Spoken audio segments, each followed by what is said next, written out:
a entendu ta requête fidèle, il agira au moment opportun. Même si le monde te rejette, sache que tu es la lumière de quelqu'un. Quand ton Dieu commence une œuvre, c'est pour l'achever, même si le terrain est miné. Alors si ton Dieu a commencé, considère que la chose est déjà terminée. Non, ne laisse pas le monde voler ta paix et voler ta joie. Non, il ne le fera pas selon ta prière, mais selon ta foi. Laisse-toi franchir par la puissance de sa parole et tu seras libéré. L'ennemi agit par l'ignorance, médite sa parole comme chrétien de béret.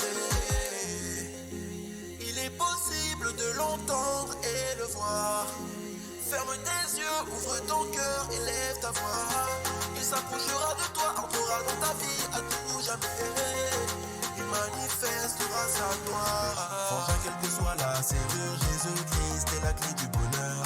Sista, quelle que soit la serrure, Jésus-Christ est la clé du bonheur. Frangin, quelle que soit la serrure, Jésus-Christ est la clé du bonheur. Sista, quelle que soit la serrure, Jésus-Christ est la clé du bonheur. Il est le chemin, il est le chemin. La clé du bonheur. Il est le chemin, il est le chemin. La clé du bonheur. Il est le chemin, il est le chemin. La clé du bonheur. Il est le chemin, il est le chemin. La clé du bonheur. Ce qu'il t'a promis va s'accomplir, sinon Gassino. Pourquoi tu doutes? Il n'est pas un homme pour mentir, mais laisse-le trop le pilote sur ta route. N'envie pas les hommes célèbres, car tu ne connais pas le revers de leur médaille. Quand Yahweh te porte sur ses ailes, la fin de la course sera un moment de régal. Meilleure manière d'atteindre le but, c'est de regarder devant. À force de trop se pencher sur ses problèmes, on finit par tomber dedans. Calomnier son prochain, pour voir sa lumière briller, c'est honteux. Les uns envers les autres, soyons remplis de bonté. Oh que c'est trop bon d'être enfant de Dieu. Oh que c'est trop bon d'être enfant de Dieu. Il nous fait asseoir dans les célestes cieux. Être à ses pieds, c'est marcher dans la victoire. Si c'est son cœur, mon pied, solide seront mes pas. Frangin, quelle que soit la serrure, Jésus-Christ est la clé du bonheur. Sista, quelle que soit la serrure, Jésus-Christ est la clé du bonheur. Frangin, quelle que soit la serrure, Jésus-Christ est la clé du bonheur. Sista, quelle que soit la serrure, Jésus-Christ est la clé du bonheur. Il est le chemin, il est le chemin. Il est la clé du bonheur. Il est le chemin, il est le chemin. Il est la clé du bonheur. Il est le chemin, il est le chemin. Il est la clé du bonheur. Il est le chemin, il est le chemin.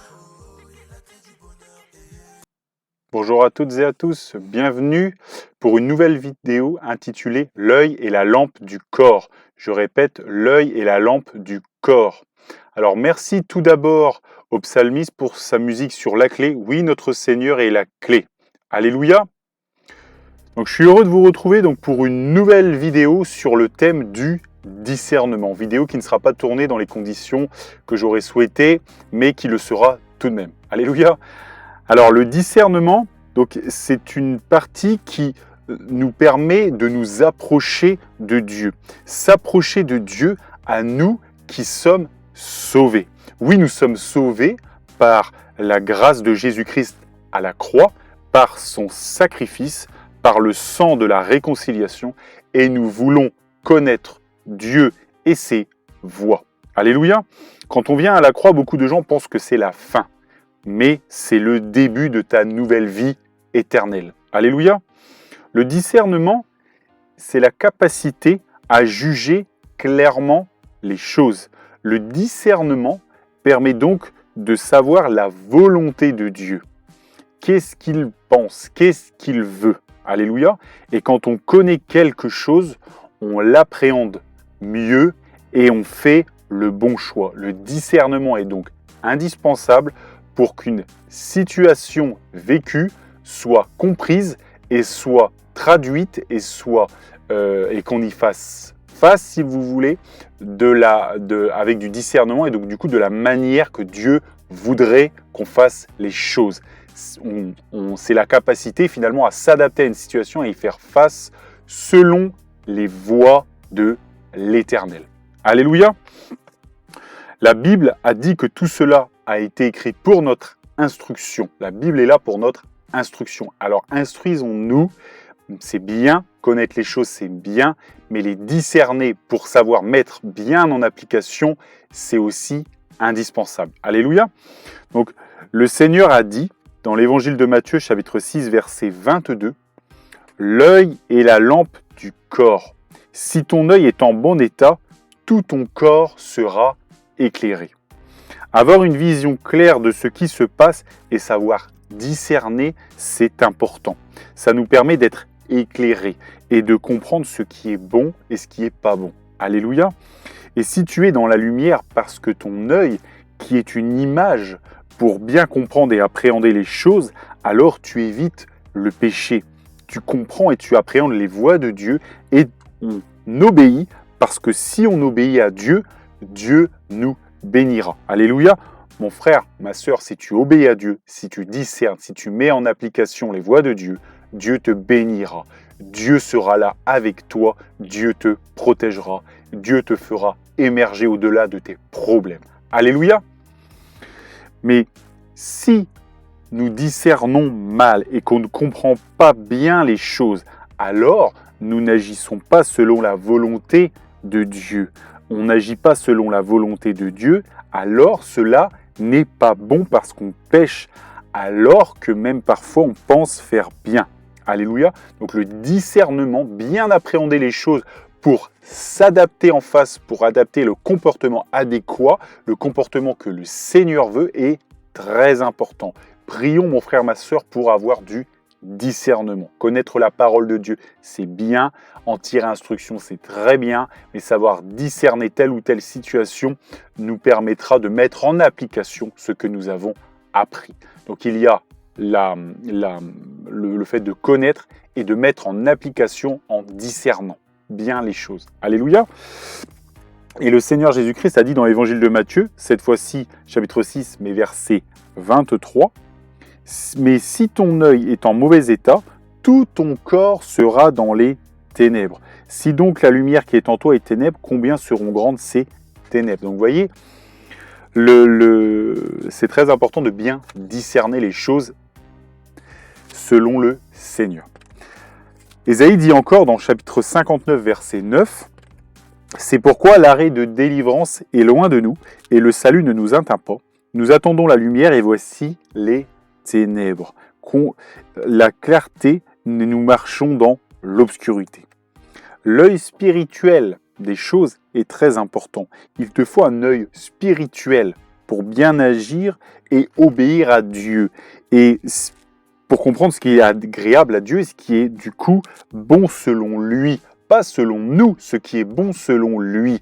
N'oubliez pas, le Seigneur Jésus-Christ a dit qu'il était venu pour faire non pas sa volonté, mais faire la volonté du Père, faire la volonté de Dieu, faire la volonté de ce qui était dit dans la parole de Dieu et ce que Dieu avait déclaré longtemps à avance. Donc l'œil spirituel, c'est très important. Et en fonction de notre capacité à discerner, le Seigneur Jésus-Christ dit que notre corps sera éclairé, ou si nous discernons mal, alors notre corps sera dans les ténèbres. Mon frère, ma sœur, prends bien conscience d'une chose. Si tu discernes bien, tu comprends bien les choses. Si tu comprends bien les choses, Dieu a dit que tu seras dans la lumière. Dieu a dit que tu seras dans la clarté. Dieu a dit que tu seras dans les bénédictions. Donc accroche-toi et suis les voies du Seigneur et demande le discernement, discerne, agis, obéis et Dieu te bénira. Alléluia. Que de gens ont pensé faire la volonté de Dieu et pourtant leur œil spirituel est mauvais et ils sont dans les ténèbres. Les ténèbres qui symbolisent la faillite, la perte, la défaite, la malédiction et tant d'autres mots. On va donc prendre un certain nombre de cas posés par la Bible et voir comment on discerne. C'est une manière de passer un petit test. Si vous le passez, gloire à Dieu. Et si vous n'avez pas toutes les réponses, c'est une occasion de méditer ces points. Alléluia, ici c'est l'école de Dieu. Et je cherche à vous faire apprendre des choses. Et si vous avez des choses à partager, bien sûr, n'hésitez pas. Je vais prendre des cas assez rapides, d'autres seront plus longs à appréhender et demanderaient trop de temps et de développement ici.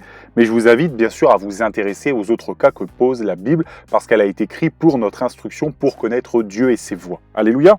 Donc on va étudier tout d'abord l'histoire d'un prophète. Donc on va prendre premier livre de Rois, chapitre 13, versets 4 à 24. Premier livre des Rois, chapitre 13, versets 4 à 24. Alors, hop, verset 4. Lorsque le roi entendit la parole que l'homme de Dieu avait criée contre l'autel de Bethel, il avança la main de dessus l'autel en disant « Saisissez-le ». Et la main que Jéroboam avait étendue contre lui devint sèche, et il ne put la remener à lui. L'autel se fendit, et la cendre qui était dessus fut répandue, selon le signe qu'avait donné l'homme de Dieu par la parole de l'Éternel. Alors le roi prit la parole et dit à l'homme de Dieu, « Implore l'Éternel ton Dieu et prie pour moi, afin que je puisse retirer ma main. » L'homme de Dieu implora l'Éternel et le roi put retirer sa main, qui fut comme auparavant. Le roi dit à l'homme de Dieu, « Entre avec moi dans la maison, tu prendras quelque nourriture et je te donnerai un présent. » L'homme de Dieu dit au roi, « Quand tu me donnerais la moitié de ta maison, je n'entrerai pas avec toi. Je ne mangerai point de pain et je ne boirai point d'eau dans ce lieu-ci. Car cet ordre m'a été donné par la parole de l'Éternel. Tu ne mangeras point de pain et tu ne boiras point d'eau, et tu ne prendras pas à ton retour le chemin par lequel tu seras allé. » Et il s'en alla par un autre chemin. Il ne prit pas à son retour le chemin par lequel il était venu à Bethel. On va s'arrêter là. Donc vous voyez ici le contexte, donc un prophète a été envoyé par Dieu. Dieu lui a dit de dire à Jéroboam que ce qu'il faisait était mal, qu'il entraînait le peuple dans le péché. Voilà, je vous laisse revenir auparavant, premier livre des rois, à partir du chapitre 12. Et donc du coup, le prophète y va, le prophète obéit, le prophète comprend bien sûr que c'est Dieu qui lui a parlé, et il va dire cela à Jéroboam. Jéroboam ne prend pas il prend pas à cœur ce que lui dit le prophète, et du coup, il avance la main vers lui. Et sa main devient sèche, c'est-à-dire qu'elle devient malade. C'est-à-dire que Jéroboam a mal discerné. Il a mal discerné, c'est-à-dire qu'il n'a pas compris qu'en face de lui, c'était un homme de Dieu et que Dieu était là pour lui faire reconnaître ses voies, revenir, si vous voulez, dans le droit chemin. Donc Jéroboam a péché, et donc du coup, comme il a mal discerné la situation, il l'a mal comprise, alors, du coup, vous voyez, son corps a été plongé dans les ténèbres. Et là, les ténèbres se sont mis sur sa main, et sa main était devenue malade. Donc là, il a réfléchi, il a compris, il dit, bah voilà, c'est l'homme de Dieu, le prophète, qui est venu, c'est bien Dieu qui l'a envoyé, donc du coup, il lui a demandé, prie pour moi, et ma main sera guérie. Vous voyez, là, il s'est repris, il a bien discerné. Et donc, du coup, comme il a bien discerné, comme il a bien vu et appréhendé les choses, le prophète a dit « Ok », il a prié, il a guéri sa main. Ok ? Ensuite, le roi a voulu lui dire « Viens avec moi, mange à ma table, etc. » Et le prophète s'est rappelé, bien sûr, ce que Dieu lui avait dit. Dieu lui avait dit d'entrer dans Bethel par une route et ressortir par une autre route, de ne pas prendre le même chemin. Et il lui avait dit de ne pas prendre d'eau ni de nourriture pendant la durée de cette expédition. Donc là, l'homme de Dieu a bien obéi, a bien compris, a bien discerné. Il a dit, je vais obéir à Dieu, je vais le respecter. Donc bien sûr, je dis non au roi et je ne vais pas manger quelque chose ni quoi que ce soit. Et il continue son chemin. Alléluia. Donc on reprend à partir du coup du verset 11. Or, il y avait un vieux prophète qui demeurait à Bethel. Ses fils vinrent lui raconter toutes les choses que l'homme de Dieu avait faites à Bethel ce jour-là, et les paroles qu'il avait dites au roi. Lorsqu'ils en eurent fait le récit à leur père, il leur dit, « Par quel chemin s'en est-il allé » Ses fils avaient vu par quel chemin s'en était allé l'homme de Dieu qui était venu de Juda. Et il dit à ses fils, « Scellez-moi l'âne » et lui scellèrent l'âne et il monta dessus. Il alla après l'homme de Dieu et il le trouva assis sous un térébinthe. Il lui dit, « Es-tu l'homme de Dieu qui est venu de Juda ?» Il répondit, « Je le suis. » Alors il lui dit, « Viens avec moi à la maison et tu prendras quelque nourriture. » Mais il répondit, « Je ne puis ni retourner avec toi ni entrer chez toi. Je ne mangerai point de pain. Je ne boirai point d'eau avec toi en ce lieu-ci. Car il m'a été dit par la parole de l'Éternel, tu n'y mangeras point de pain et tu n'y boiras point d'eau, et tu n'y prendras pas à ton retour le chemin par lequel tu seras allé. » Et il lui dit, « Moi aussi je suis prophète comme toi. Et un ange m'a parlé de la part de l'Éternel et m'a dit, ramène-le avec toi dans ta maison et qu'il mange du pain et boive de l'eau. » Il lui mentait. Je répète, il lui mentait. On continue. L'homme de Dieu retourna avec lui et il mangea du pain et but de l'eau dans sa maison. Comme il était assis à table, la parole de l'Éternel fut adressée au prophète qui l'avait ramené. Et il cria à l'homme de Dieu qui était venu de Juda. Ainsi parle l'Éternel. parce que tu as été rebelle à l'ordre de l'Éternel et que tu n'as pas observé le commandement que l'Éternel ton Dieu t'avait donné, parce que tu es retourné et que tu as mangé du pain et bu de l'eau dans le lieu dont il t'avait dit. Tu n'y mangeras point de pain et tu n'y boiras point d'eau, ton cadavre n'entrera pas dans le sépulcre de tes pères. Et quand le prophète qui avait ramené eut mangé du pain et qu'il eut bu de l'eau, il scella l'âne pour lui. L'homme de Dieu s'en alla et il fut rencontré dans le chemin par un lion qui le tua. On va s'arrêter ici. Alléluia. Donc vous voyez ici, donc l'homme de Dieu avait bien discerné, il avait bien compris que c'était Dieu qui lui parlait, il avait été face au roi Jéroboam, et quand Jéroboam avait avancé sa main pour le saisir, vous voyez, tout de suite sa main était devenue malade. Il avait prié, et la main du roi était revenue saine. Alléluia. Donc cet homme de Dieu avait la certitude que ce qui lui avait été dit par le Seigneur, parce que le Seigneur avait appuyé sa parole par des prodiges et par des miracles. Alléluia. Il avait travaillé les circonstances. Donc, c'était un fait établi, c'était certain. Alléluia. Et là, donc il continue son chemin, et là, vous voyez un vieux prophète qui vient le revoir et qui lui dit « Ah, mais un ange m'est apparu, et il m'a dit « Ramène-le, et tu pourras lui donner à manger, à boire. » Et vous voyez, il est allé. Il s'est laissé séduire. Mon frère, ma sœur, il a mal discerné et son corps a été plongé dans les ténèbres. Le ténèbre symbolise ici la malédiction. Comme il a désobéi à Dieu, alors Dieu l'a puni et il fut tué par un lion. Alléluia.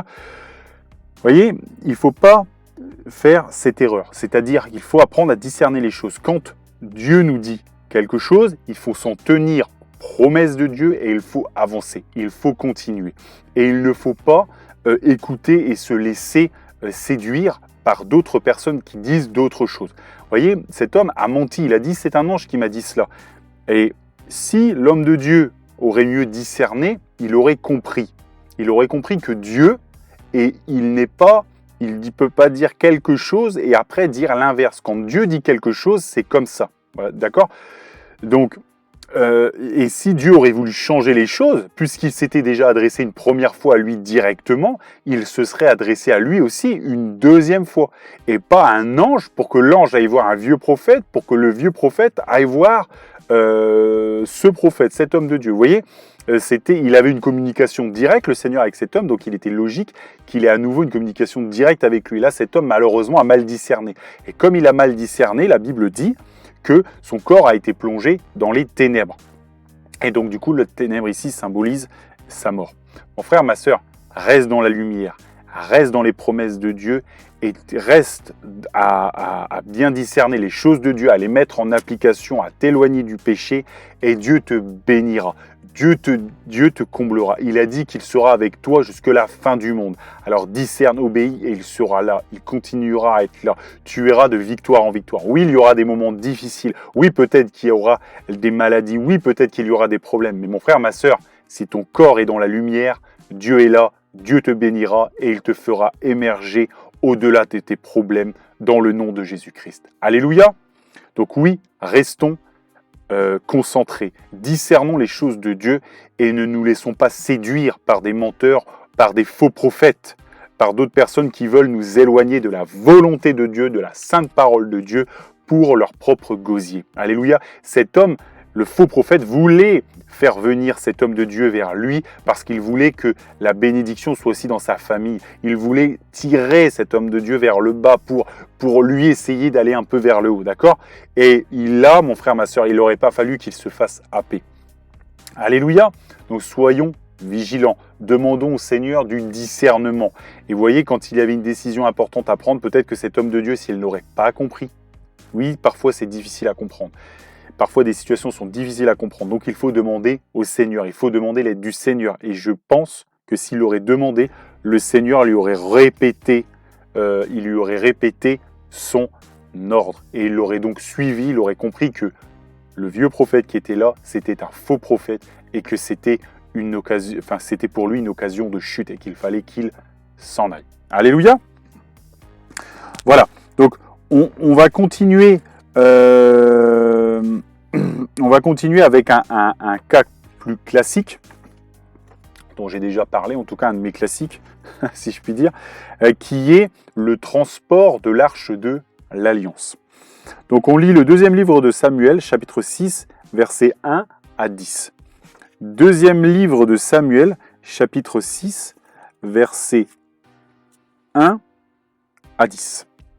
David rassembla encore toute l'élite d'Israël au nombre de 30 000 hommes. Et David, avec tout le peuple qui était auprès de lui, se mit en marche depuis Baal et Juda pour faire monter de là l'arche de Dieu, devant laquelle est invoqué le nom de l'Éternel des armées qui réside entre les chérubins au-dessus de l'arche. Ils mirent sur un char neuf l'arche de Dieu et l'emportèrent de la maison d'Aminadab sur la colline. Uza et Ashko, fils d'Abinadab, conduisaient le char neuf. Ils l'emportèrent donc de la maison d'Aminadab sur la colline. Uza marchait à côté de l'arche de Dieu et Ashko allait devant l'arche. David et toute la maison d'Israël jouaient devant l'Éternel de toutes sortes d'instruments de bois de cyprès, des harpes, des luths, des tambourins, des sistres et des cymbales. Lorsqu'ils furent arrivés à l'ère de Nacon, Uza étendit la main vers l'arche de Dieu et la saisit, parce que les bœufs la faisaient pencher. La colère de l'Éternel s'enflamma contre Uza et Dieu le frappa sur place à cause de sa faute. Uza mourut là, près de l'arche de Dieu. David fut irrité de ce que l'Éternel avait frappé Uza d'un tel châtiment et ce lieu a été appelé jusqu'à ce jour Péretz Uza. David eut peur de l'Éternel en ce jour-là et il dit « Comment l'arche de l'Éternel entrerait-elle chez moi ?» Il ne voulut pas retirer l'arche de l'Éternel de chez lui dans la cité de David, et il la fit conduire dans la maison d'Obed Édom de Gath. Alléluia, donc vous voyez là, David et beaucoup d'hommes ont été chercher l'arche de l'Alliance. Ils l'ont récupérée. Et ils l'ont chargée sur un char neuf. La Bible dit un char neuf. Vous voyez, donc ils ont eu du respect, quelque chose de neuf, quelque chose de beau, quelque chose de propre pour l'arche de Dieu qui symbolise bien sûr la présence de Dieu, qui symbolise la sainteté de Dieu. Alléluia. Et donc du coup, ils ont dit, voilà, on va par respect, on va la mettre vraiment sur un char neuf, tout ça, ça va être magnifique. Ils dansaient, ils chantaient, ils étaient heureux, etc. Ils ramenaient l'arche de l'Alliance qui avait été volée par les Philistins, etc. C'était magnifique. Alléluia. Seulement, donc il y avait Uza qui était à côté de l'arche. L'arche commençait sur le char, forcément, quand il y a des trous sur la route, etc., surtout à cette époque, forcément, l'arche bougeait un petit peu, vous voyez, le char commençait un petit peu à se pencher. Donc Uza, ce qu'il a fait, c'est qu'il a pris sa main, il l'a posée par respect. Il ne voulait pas que l'arche de l'Alliance, l'arche de l'Éternel tombe par terre. L'arche de l'Éternel tombait par terre, mais jamais, vous voyez, il ne voulait pas. Il disait, non, c'est pas possible que ça tombe. Trop de respect, ça représente l'Éternel, c'est saint, c'est beau, c'est magnifique, c'est Dieu. Et donc, du coup, je ne veux pas que cette arche tombe, donc je vais la retenir. Et là, il a posé la main sur l'arche. Et là, Dieu, l'Éternel, a été irrité. Et l'Éternel l'a foudroyé. Et Uza est tombé là, comme ça. David, lorsqu'il a appris, il était irrité, il était en colère. Et il était aussi apeuré par ce qui s'était passé. Et donc, du coup, l'arche a été mise chez quelqu'un d'autre. Alléluia. Et elle n'est pas rentrée vers Jérusalem. Alors, mon frère, ma soeur, c'est ici, il faut faire preuve de discernement. La Bible dit, encore une fois, que tout ça a été écrit pour notre instruction, raison pour laquelle il faut lire la Bible, il faut étudier la Bible, il faut méditer la Bible, il faut demander l'aide du Seigneur pour discerner. Le discernement est très important. Et donc, du coup, là, pour entrer dans les bénédictions de Dieu, le discernement est très important. Vous voyez, ces hommes étaient pleins de dispositions, ils savaient ce qu'était l'arche de l'Alliance, ils savaient ce que ça symbolisait, etc. Ils avaient du respect pour l'arche et c'est normal. Mais il leur manquait quelque chose. Il leur manquait la manière de faire. Ils n'ont pas compris que l'arche de Dieu ne peut pas être touchée. Et c'est pour ça qu'il y avait des anneaux au-dessus, enfin il y a des anneaux au-dessus de l'arche, et il y a des barres qui doivent rentrer dedans de part et d'autre, et il doit être porté. Et elle doit être portée par un peuple spécifique du peuple de Dieu, du peuple juif, c'est-à-dire par les Lévis. Donc c'est pas n'importe qui peut s'approcher de l'arche, et c'est pas n'importe qui peut la porter. Alléluia. Et donc du coup, il y avait des barres qui devaient être mises sur les épaules et portées. Et jamais en aucun cas, l'homme ne devait toucher l'arche. Ce n'était que les barres en bois qui touchaient et qui portaient l'arche. Donc du coup, vous voyez, là, ils n'ont pas bien discerné la situation. Ils n'ont pas bien appréhendé les choses. Quand ils se sont dit, nous allons ramener l'arche de Dieu, ils n'ont pas pensé à quel était le meilleur transport. Comment on transportait l'arche. Pourtant, dans le livre de Deutéronome et même avant, Dieu avait donné des instructions à Moïse et lui avait dit comment devait être faite l'arche et comment devait être fait le tabernacle et comment devait être portée l'arche. Alléluia, donc du coup il y avait des manières de faire. On ne fait pas n'importe quoi. Alléluia, même si le char était une bonne idée en soi, mais vous voyez, ça aboutit à un drame. Donc il faut avoir du discernement. Si nous discernons bien, notre corps sera dans la lumière. Vous voyez, si Usa avait porté les barres, eh ben, ça aurait été merveilleux. Mais puisqu'il ne les a pas portés, qu'il a porté la main sur l'arche de l'Alliance et que c'est interdit par Dieu, alors du coup, il y a eu la malédiction. Donc vous voyez, le discernement face aux circonstances, face aux événements, pour mettre en pratique comme il faut la parole de Dieu est très importante. Alléluia. Donc voilà, ça c'était la deuxième situation. Il y en a tant d'autres qu'on pourrait mettre en perspective. Alors, donc on va prendre un autre exemple. Donc Évangile de Matthieu, chapitre 16, versets 21 à 25. Évangile de Matthieu, chapitre 16, versets 21 à 25. Alors, dès lors, Jésus commença à faire connaître à ses disciples qu'il fallait qu'il aille à Jérusalem, qu'il souffre beaucoup de la part des anciens, des principaux sacrificateurs et des scribes, qu'il soit mis à mort et qu'il ressuscite le 3e jour. Pierre, l'ayant pris à part, se mit à le reprendre et dit « À Dieu ne plaise, Seigneur, cela ne t'arrivera pas. » Mais Jésus, se retournant, dit à Pierre « Arrière de moi, Satan, tu mets en scandale, car tes pensées ne sont pas les pensées de Dieu, mais celles des hommes. » Alors Jésus dit à ses disciples « Si quelqu'un veut venir après moi, qu'il renonce à lui-même, qu'il se charge de sa croix et qu'il me suive. Car celui qui voudra sauver sa vie la perdra, mais celui qui la perdra à cause de moi la trouvera. » Alléluia. Donc vous voyez ici, donc Dieu, Jésus-Christ, dit finalement aux apôtres qu'il est l'agneau de Dieu qui ôte le péché du monde. Et il est un agneau, c'est lui qui doit aller sur la croix pour porter les péchés du monde. Lui qui est saint, 3 fois saint, lui qui est juste, doit aller à la croix pour porter les péchés des injustes. Et tous ceux qui croiront en lui seront pardonnés de leurs péchés. Voilà, donc ça c'est le salut, c'est la bonne nouvelle, c'est l'histoire de l'évangile. Alléluia.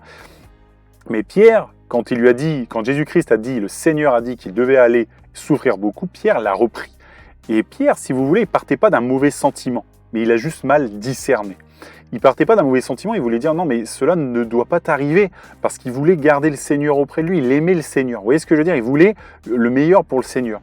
Mais en fait, c'est pour ça que Jésus-Christ lui a dit « Arrière de moi, Satan, tu mets en scandale, car tes pensées ne sont pas sont celles des hommes. » Donc en fait, ce qu'il a dit à Pierre, c'est que tu discernes mal. Ta manière d'appréhender les choses est mauvaise. J'y vais, je dois aller à la croix, je dois faire ce que je dois faire pour ton salut, pour les saluts de ceux qui auront foi en moi. Et c'est nécessaire. Et c'est comme ça que nous allons, mon frère, ma soeur, vaincre le péché. Nous avons vaincu le péché grâce à Jésus-Christ. Parce que Jésus-Christ a cloué notre condamnation à la croix. Et vous voyez, Pierre ici a mal discerné. Et si le Seigneur Jésus-Christ l'avait écouté, bien sûr, c'est pas possible, mais s'il l'aurait écouté, vous voyez, il n'aurait pas été à la croix. Et s'il n'aurait pas été à la croix, il n'y aurait pas eu de salut. Et donc, du coup, le discernement, l'œil de Pierre, vous voyez, il a mal discerné. Donc, du coup, ça l'aurait plongé dans les ténèbres, bien sûr, qui est la malédiction, parce qu'il n'aurait pas été affranchi de la loi du péché. Et le salaire du péché, c'est la mort. Et Jésus-Christ nous a affranchis de cette loi. Et Jésus-Christ, bien sûr, avait du discernement, parce qu'il connaît sa parole, parce qu'il est Dieu. Et donc, du coup, il nous conduit à la lumière, à la vie éternelle, aux bénédictions. Alléluia. Donc, voilà encore un exemple. Et, vous savez, j'aimerais faire aussi une petite ouverture. Quelle est la personne qui aime que l'on manque de discernement? Celui qui aime qu'on aime de discernement, que le chrétien manque de discernement, bien sûr, c'est le diable. Quand il a été vers Jésus-Christ, il a pris des bouts de la parole de Dieu et il a tordu le sens des Écritures. Et quelqu'un peut se faire avoir, mais pas Dieu. Alléluia. Donc, Évangile de Matthieu, chapitre 4, verset 10, nous dit « Retire-toi, Satan, car il est écrit, tu adoreras le Seigneur ton Dieu et tu le serviras lui seul. » Vous voyez, parce que le diable lui disait que le Seigneur Jésus-Christ aurait de la puissance s'il se prosternait et s'il l'adorait, parce que cette puissance lui a été donnée, qu'il la donne à qui il veut. Bien sûr, le Seigneur, lui, a discerné. Il a dit, mais de toute façon, c'est le Seigneur qui a donné au diable cette puissance. bien sûr, le Seigneur, celui qui donne celui qui donne des choses au diable est plus puissant que le diable, bien sûr, parce qu'il lui a donné. Donc le Seigneur, donc c'est-à-dire Jésus-Christ, est bien entendu plus puissant. Et c'est le plus puissant. Et il est plus puissant que le diable. Alléluia, parce qu'il est le Créateur. Et le Créateur est bien entendu beaucoup plus puissant que la créature. Alléluia. Mais du coup, le diable, dans son orgueil, a dit ça au Seigneur Jésus-Christ. Et le Seigneur Jésus-Christ lui a discerné. Mon frère, ma soeur, demain, peut-être que le diable va venir te voir, peut-être qu'il va envoyer ses démons, peut-être qu'il va te dire « Oh, mais non, tu ne pourras pas gagner, ton problème est trop important, abandonne. » Mon frère, ma soeur, n'abandonne pas. Le Seigneur Jésus-Christ a dit qu'il sera avec nous jusque la fin du monde. Il a dit que nous ferons des exploits. Il a dit que nous guérirons les malades. Il a dit que nous parlerons de nouvelles langues. Il a dit que nous ferons de toutes les nations des disciples. Donc oui, mon frère, ma soeur, peu importe tes problèmes, au bout, il y a la victoire parce que Jésus-Christ est le plus grand et il a vaincu à Golgotha. Alléluia. Accroche-toi, mon frère, ma soeur, la délivrance est debout de ton épreuve. Amen. Donc voilà. Donc, il faut bien connaître la Bible, la parole de Dieu, sur le bout des doigts et demander à Dieu le discernement, c'est-à-dire la capacité à mettre cette connaissance en pratique. Alléluia. Alors, je vais maintenant mettre une liste de questions que j'aimerais que vous répondiez ou que vous méditiez afin de voir si vous savez discerner. Alors, première question, c'est est-ce qu'on peut manger de la viande sacrifiée à des idoles? Par exemple, est-ce qu'un ange c'est puissant? Est-ce qu'on peut vivre hors mariage? Est-ce qu'on peut se remarier? Est-ce qu'on peut jouer aux jeux vidéo qui sont violents?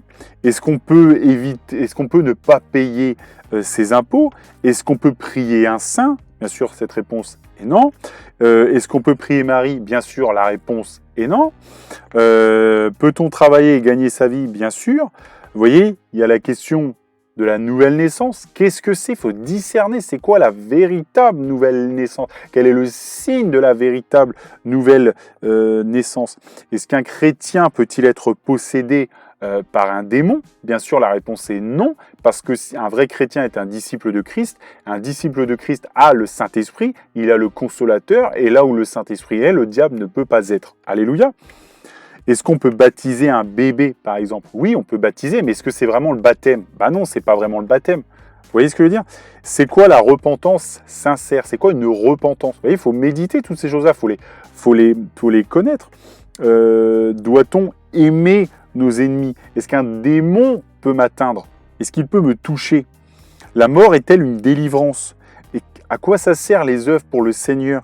Vous voyez, tout ça, c'est des choses qu'il faut connaître afin que quand on soit face à une situation, on puisse comprendre. Vous voyez, par exemple, quelqu'un qui est possédé par un démon, ça ne peut pas être un chrétien authentique. Ça peut être quelqu'un qui souhaite la voie du salut, mais ça n'est pas un chrétien. Il n'a pas reçu le Saint-Esprit, par exemple. Vous voyez, la viande sacrifiée aux idoles, bah oui, on peut en manger, ça ne fait rien, mais bien sûr, il faut éviter parce que celui qui nous regarde peut être touché par notre manière de faire. Donc, vous voyez, il faut discerner ces choses-là. Est-ce qu'on peut vivre hors mariage? Bien sûr que non. Dieu dit qu'il faut être marié entre un homme et une femme. Alléluia.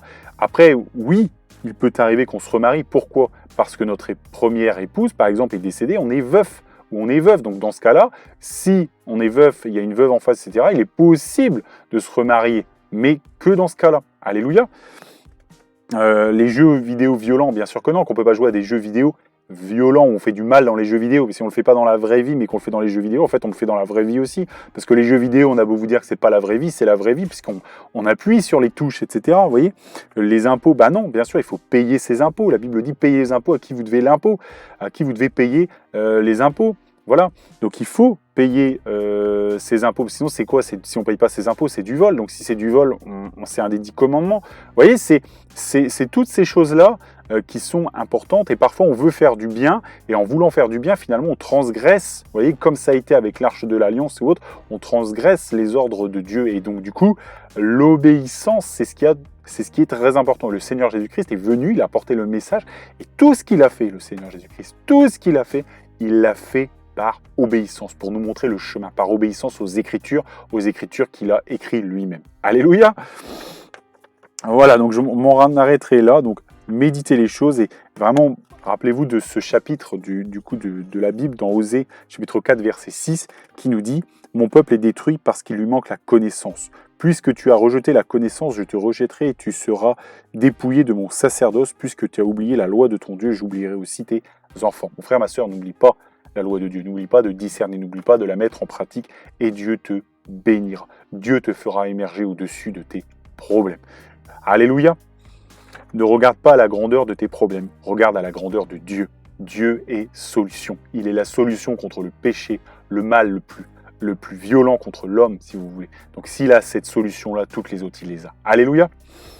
Que Dieu vous bénisse dans le nom de Jésus et que toute la gloire lui revienne.